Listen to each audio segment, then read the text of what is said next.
We've all seen the headlines. We've heard the stories about people building incredible wealth. And there's that little voice in the back of your head saying, I should be investing. But every time you try to learn, you're slammed with a wall of jargon. Charts that look like a lie detector test, and that paralyzing fear of losing your hard-earned money. It feels like a secret club, and you don't know the password. Here's the thing, that confusion. It's mostly by design. The world of finance often makes itself feel complicated, so that you feel like you have to pay someone huge fees just to get in the game. What if I told you that by the time this video is over, all that confusion will be gone? You won't just understand the key differences between things like stocks and bonds, but you'll have a clear, simple path to start building your own wealth. That wall of confusion is coming down right now. Let's get into it. Let's start with a hard truth. That money sitting in your savings account right now, it's losing a battle every single day. You might think it's safe, tucked away, and not going anywhere, but it is going somewhere backwards. This silent thief, this invisible force eating away at your future, is called inflation. Inflation is just the rate at which prices for everything go up, which means the buying power of your dollar goes down.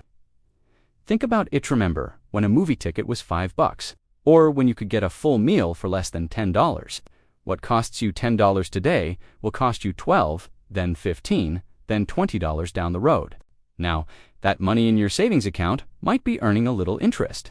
Perhaps you have a fantastic high-yield account pulling in over 4%.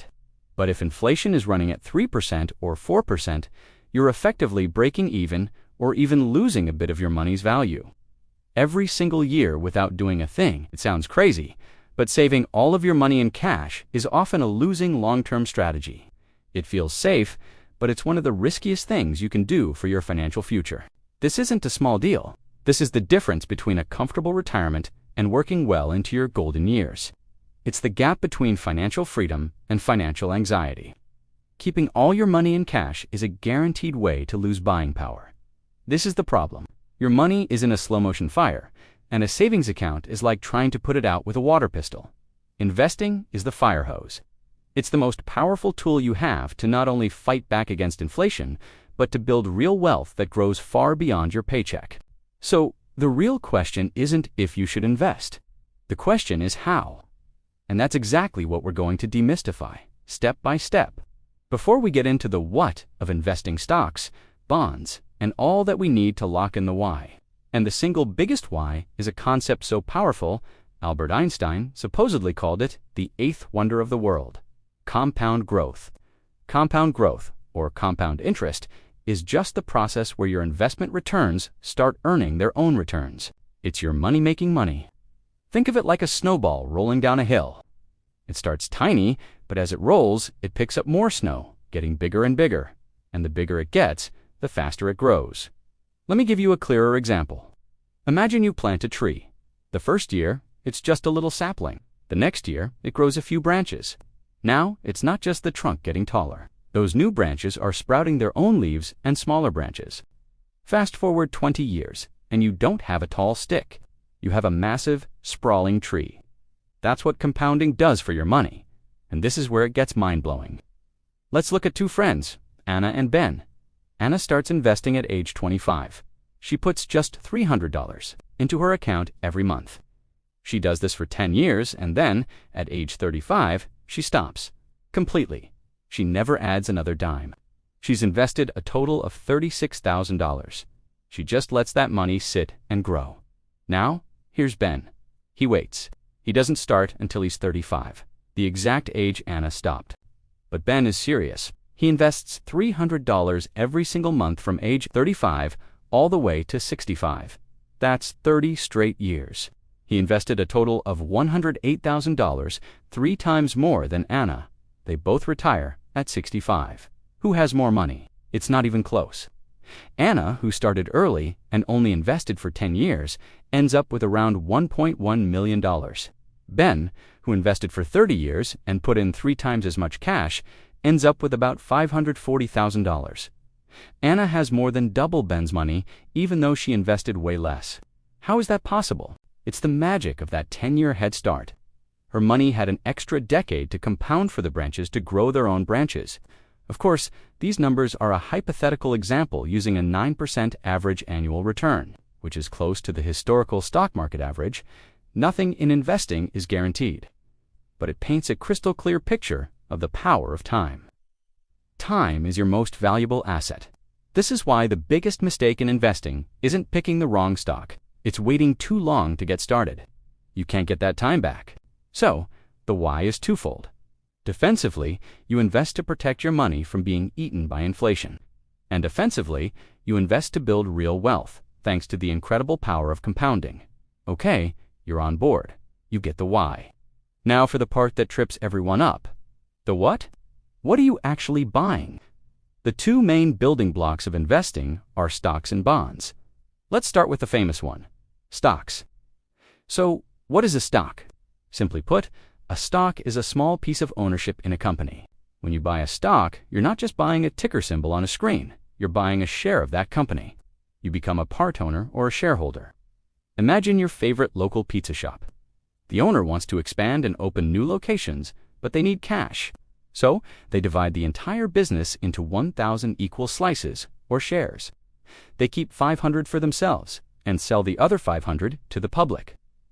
If you buy one of those shares, you're now a 1/1000th owner of that pizza business. You don't have to show up and make the pizzas, but you get to share in the company's success. How do you make money from them? There are two main ways. The first, and most common, is capital appreciation. That's just a fancy way of saying the stock's price goes up. If the pizza shop becomes a huge hit, lines out the door, 5 new locations, soaring profits, your little slice of the business becomes way more valuable. Someone else might be willing to buy your share for more than you paid. If you bought it for $100 and it's now worth $150, you've made a $50 profit. The second way is through dividends. Some companies, usually larger, more established ones, choose to share some of their profits directly with their owners, the shareholders. Think of it as the pizza shop having a great year and giving every owner a small cash bonus for each share they own. That's a dividend. Not all companies pay them. Many younger companies reinvest all their profits to grow even faster. But for those that do, it's a nice stream of income. So, you buy a stock, and you can make money if the company's value grows or if it shares its profits with you. What are the risks? This all sounds great, but you have to understand the other side. The stock's value goes up when the company does well, but it can absolutely go down if it does poorly. If our pizza shop gets a bad review or a big competitor moves in across the street, that $100 share might only be worth $50. If you sell it, then you've lost money. This Opando movement is called volatility. Stocks are generally more volatile and therefore riskier than bonds. But with that higher risk comes the potential for higher returns. Over the long haul, stocks have historically provided some of the best returns of any investment, crushing inflation along the way. Just remember, and you'll hear this a lot, past performance doesn't guarantee future results. We've covered stocks, which are all about ownership and growth. Now, let's talk about their calmer cousin, bonds. If buying a stock is like owning a piece of the pizza shop, buying a bond is like being its bank. What is a bond? A bond is just a loan. When you buy a bond, you're lending money to an organization, which could be a company or a government. In exchange for your loan, the issuer promises to pay you back the original amount, called the principal, on a specific future date, known as the maturity date. So why would you do this? What's in it for you? Interest. How do you make money from bonds? While you're waiting for the bond to mature to get your original loan back, the issuer pays you regular interest. This is your reward for lending them the money. Let's go back to our pizza shop. The owner needs $10,000 for a new oven. Instead of selling more ownership, they issue a bond. You agree to lend them the $10,000. The terms are simple. It's a 5-year bond with a 5% annual interest rate. This means you give them $10,000 today. For the next 5 years, they'll pay you 5% of that $500 every single year. At the end of the 5 years, they give you your original $10,000 back. You made $2,500 in interest and got your principal back, safe and sound. This is why bonds are called fixed income investments. You know exactly what income you'll get. What are the risks? Bonds are generally a lot safer than stocks. As a lender, you have a higher claim on the company's assets. If the pizza shop goes bankrupt, it has to pay back its lenders before its owners get a penny. But safer doesn't mean zero risk. There are two main risks to know. Default risk. This is the risk that the issuer just can't pay you back. The pizza shop goes belly up and the money's gone. This is why credit agencies rate bonds. Bonds from the US government have incredibly low default risk.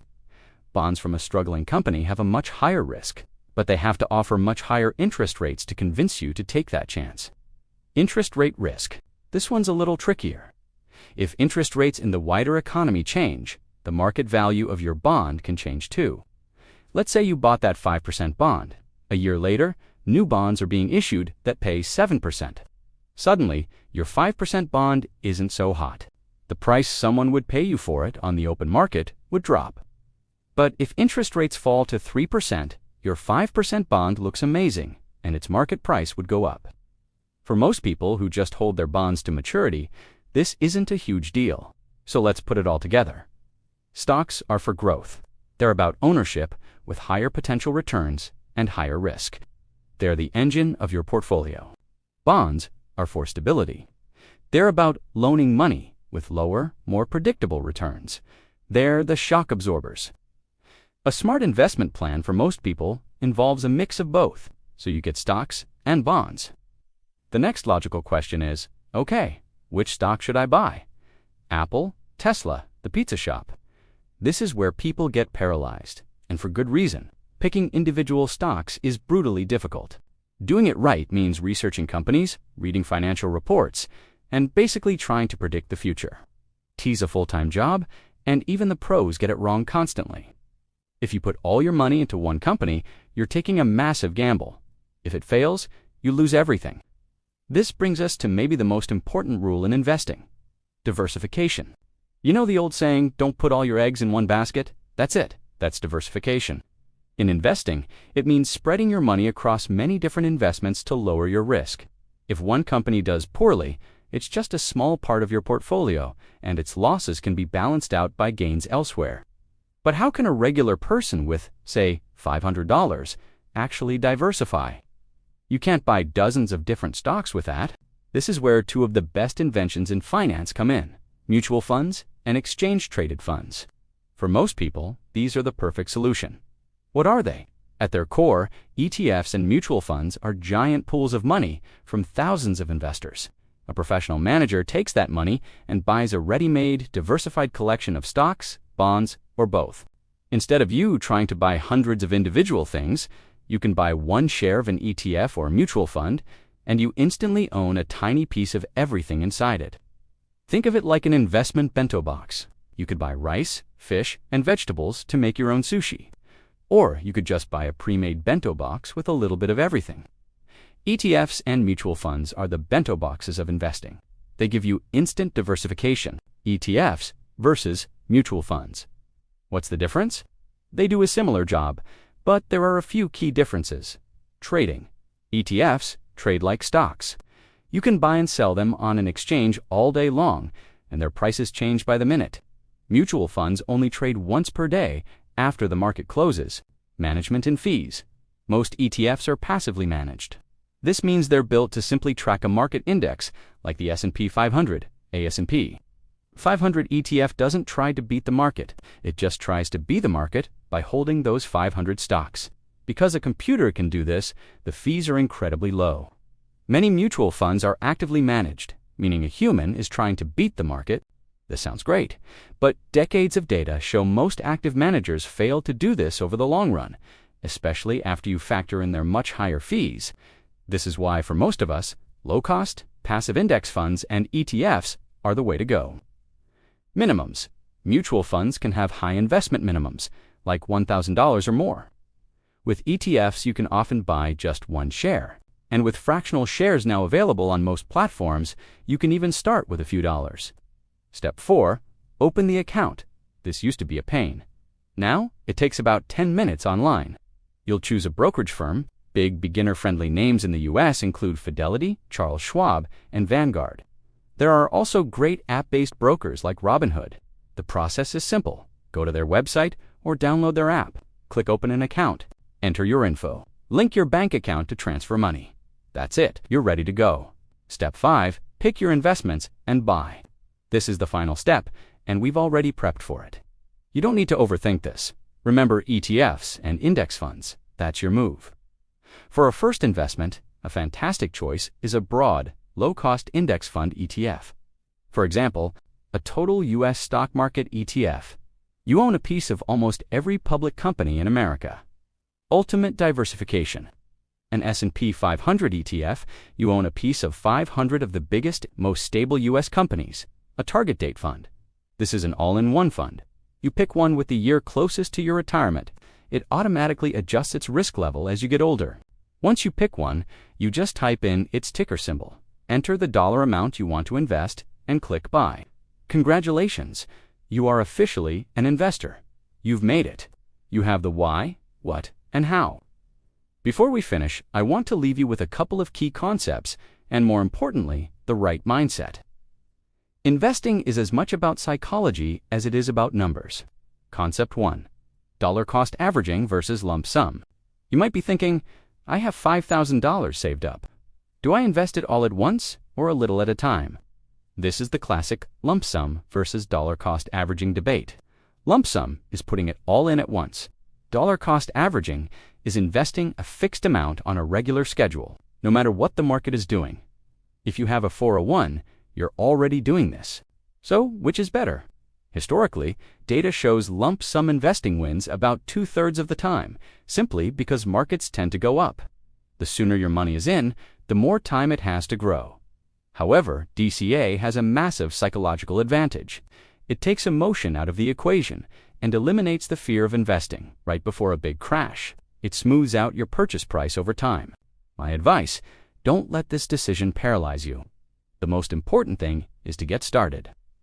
If you're nervous about a lump sum, invest half now in DCA, the rest over a few months.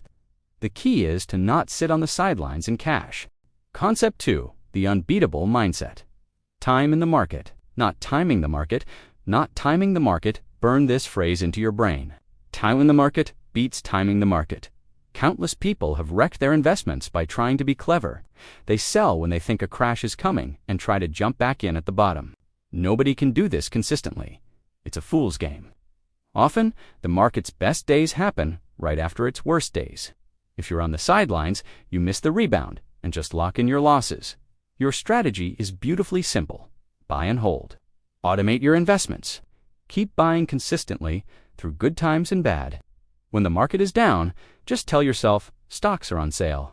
Embrace boredom. Good investing should not be exciting. If you want excitement, go to Vegas.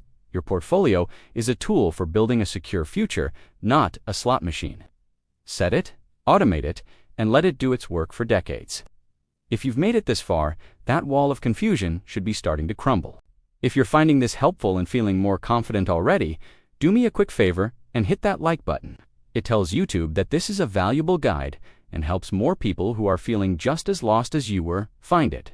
It's a small click that makes a huge difference. Thanks, and let's wrap this up. We have covered a ton of ground. We started with the fear and confusion that keeps so many people stuck. We talked about inflation, the silent killer of your savings. We uncovered the power of compound growth and how starting early is your ultimate superpower. Then we tore down the jargon. You now know a stock is ownership with higher risk for higher reward. A bond is a loan, offering stability and income.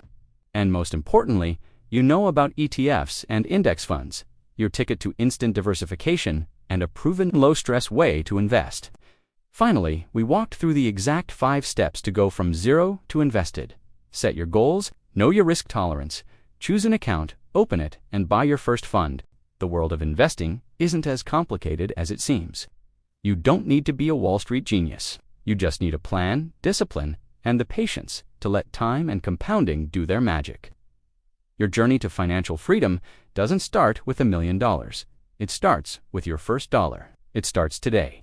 Whether it's $50 a month or $5,000, the most important thing is to begin. Open that account, buy that first share of a low-cost index fund. You now have the knowledge to take control of your financial future. Don't let another day of compounding pass you by. You've got this. Thank you for investing your time with me today. If you want to keep learning about things like building the perfect ETF portfolio or the difference between a Roth and a traditional IRA, Make sure you subscribe so you don't miss what's next. Check out the video on screen now for a perfect next step. And let me know in the comments what you're thinking for your first investment. I'd love to hear from you. See you in the next one.